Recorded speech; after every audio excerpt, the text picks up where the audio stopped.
Welcome back to the onboard highlights from my event at Castle Combe on the 5th of May 2021. It was the Howard's Day event on the bank holiday Monday.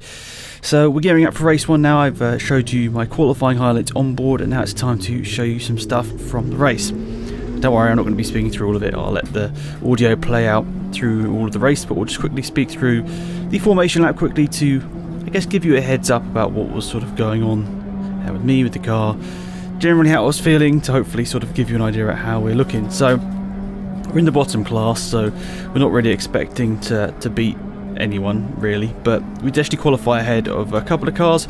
I think most of them had problems, but I think possibly on pace it might have been ahead of the Ferrari. I'm not too sure, but it looked like it was on road tyres, so obviously there's quite a bit of time there, but it was quite cool to be starting just ahead of a Ferrari and hopefully having a good battle with it, which you'll see in the race.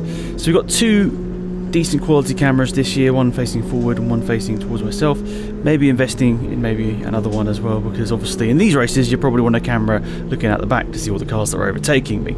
But on this formation lap I did actually capture something a little bit interesting in front.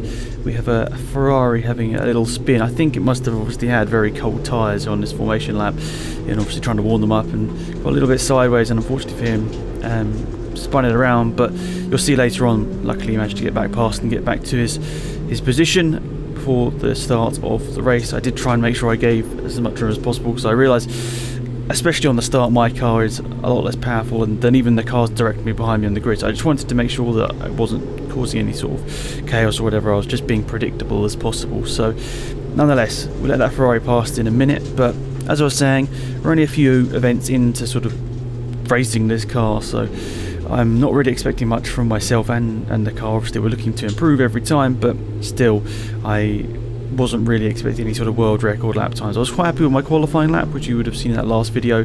I imagine to get my fastest lap personally that I've ever done around Castle Combe, which is quite cool. Still felt there's quite a bit to find there, a bit in the car but mostly in myself. But overall quite happy to have made that step in qualifying. But of course in racing you get the points, or the majority of the points at least, in the race. So that's where I was a little bit worried, because in qualifying I was feeling a brake fade after sort of 3 or 4 laps. So I think it was probably time to go through the system, change the pads and so on, and I do back off pretty early in this race. But you'll see, we'll get to that in a bit. Enjoy the first few laps and the battles.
So I just wanted to let you know what's going on here. So I see in my mirrors that the leader is coming up behind me, and there's quite a big pace differential, so I was trying to get out of the way as quickly as possible. I saw the blue flags move over to the left and back off quite early. The Ferrari sneaks through, but I do manage to let Ollie Ball in the leading Epic Tigra through, which I guess was the main point there.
So, I think it's worth looking at that one again from this point of view, looking towards myself. Not sure what really happened because I was going quite slow into the corner and then just got a bit sideways, and thankfully managed to correct it in time across the grass. Obviously thankful that the grass was there and managed to get back onto the track, but that, along with the brakes going at this point, I think really sort of destroyed my confidence for the rest of this race. And I was thinking, just get to the finish now, Alex, don't do anything too silly, just bring the car home.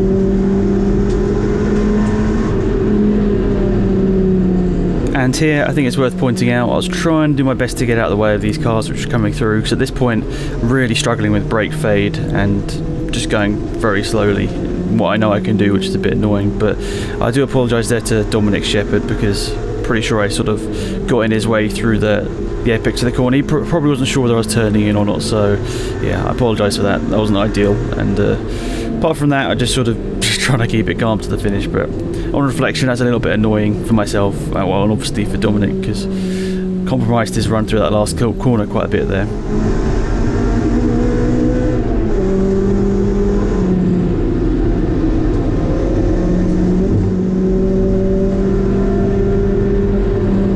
Can't lie, after having a really good qualifying run there and putting in my best time ever, which felt quite decent to be fair considering how stock this Civic is, then obviously to have the issues in the race was quite frustrating, because obviously I wanted to prove I could do it over a race distance, but I felt the brakes fading very early on, so like 3 or 4, and obviously at that point you don't want to do anything silly.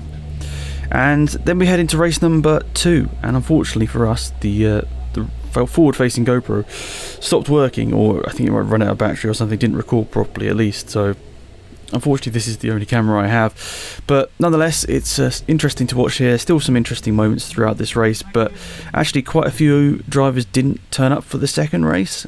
Quite a few didn't finish as well, so it was quite a lonely one out there, which is probably what I needed, all things considered, with my car struggling and me maybe struggling a bit with confidence as well.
Of course, it wasn't the weekend that I wanted, but 2 more races finished in this car, and a new experience to understand what to do with brake fade and how to try and combat it as best as possible. But of course, I want to go into the next race weekend towards the end of April more confident and going able to actually sort of push the car lap after lap after lap. That's the aim, at least. It looks like we're going to be going to Linden Hill at the end of April for our next race, which will be quite exciting. Also, I'd like to say a massive thanks to the marshals as well. I doubt any of them were watching, but I very much appreciate all of their hard work throughout I guess the single day this time, but normally over a couple of days. Obviously they're getting up early and finishing late, so I appreciate their time and effort, and all of the people at the club as well, at Castle Combe Racing Club, and all the people that make sure that the event goes on. Very well run event considering all of the COVID protocols that were having to be followed, and they were observed really well throughout the whole weekend, so obviously great for everyone that managed to get through the weekend all safe. So reflections from myself here. Of course, quite frustrated to not put together the weekend that I wanted, but I guess generally happy to see the pace was quicker in quali, going 7 tenths quicker again. That was nice, but I just think I thought in the back of my head throughout, as soon as I saw the brake fade or felt the brake fade in the first race, obviously I was just a bit annoyed at myself, because I was like, we could have fixed this sooner, or I could have picked this up picked this up sooner, and we could have made this not an issue in the race. But that it is what it is. It is what it is. And I just really wanted to make sure I didn't get in people's way and didn't look too silly at the back of the grid here, because I realised my lap times in both race 1 and race 2 are way off what I can do, but I was just trying to keep it safe and just get out of people's way. So hopefully that happened. Hopefully that all went as planned. Obviously not ideal to be doing that, but I wanted to finish the races. I paid the entry fee, so I wanted to try and get to the finish if I could. Thankfully we did. A new experience gained, I guess, at least. But nonetheless, you'll be seeing the full documentary soon. You'll be seeing all of the other stuff that happened on this day, because this wasn't the only thing we came across. But nonetheless, thank you for tuning in once again, and I look forward to racing again soon. See you soon. Goodbye.